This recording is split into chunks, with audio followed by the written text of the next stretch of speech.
عليه وعلى آله وأصحابه وأحبابه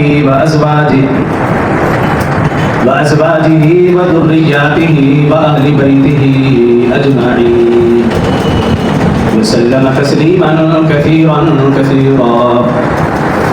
أما بعد فأعوذ بالله من الشيطان الرجيم بسم الله الرحمن الرحيم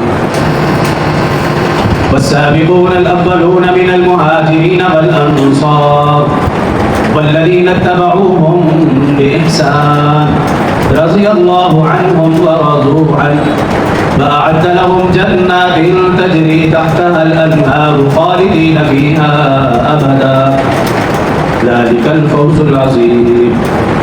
قال الله تبارك وتعالى في مقام آخر والذين آمنوا وهاجروا وجاهدوا في سبيل الله والذين آمنوا ونصروا أولئك هم المؤمنون حقا لهم مغفرة ورزق كريم. قال النبي صلى الله عليه وسلم أنا مدينة العلم وعلي بابها. قال النبي صلى الله عليه وسلم الحسن والحسين سيدا شباب أهل الجنة. قال النبي صلى الله عليه وسلم وفاطمة سيدة النساء أهل الجنة أو كما قال عليه الصلاة والسلام. صدق الله العظيم وصدق رسوله النبي الكريم ونحن على ذلك لمن الشاهدين والشاكرين والحمد لله رب العالمين. تمام احباب مل کر ایک مرتبہ نماز والا درود شریف پڑھ لیں. اللهم صل على محمد وعلى آل محمد كما صليت على إبراهيم وعلى آل إبراهيم إنك حميد مجيد. اللهم بارك على محمد وعلى آل محمد كما باركت على إبراهيم وعلى آل إبراهيم إنك حميد مجيد. رب اشرح لي صدري ويسر لي امري واحلل عقدة من لساني يفقهوا قولي.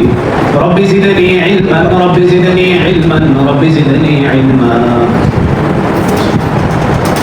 میرے احترام برادران اسلام دوستوں بزرگوں بھائیوں،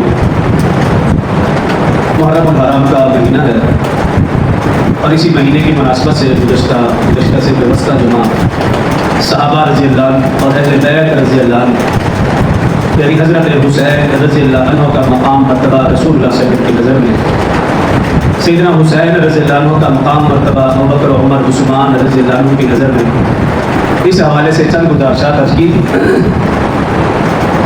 آج کے مختصر سے خطبہ میں صحابہ اور اہل بیت اعظام رضوان اللہ علیہم اجمعین کے متعلق اہم اور بنیادی عقائد کا تذکرہ کروں گا اور پھر اس کے ساتھ ساتھ سیدنا حسین رضی اللہ عنہ کے تعلیم و تربیت کے تین بڑے مکتب، تین بڑی درسگاہیں، تین بڑے مدرس، تین بڑے معلم، تین بڑے مربی، ان کا بھی تذکرہ کروں گا.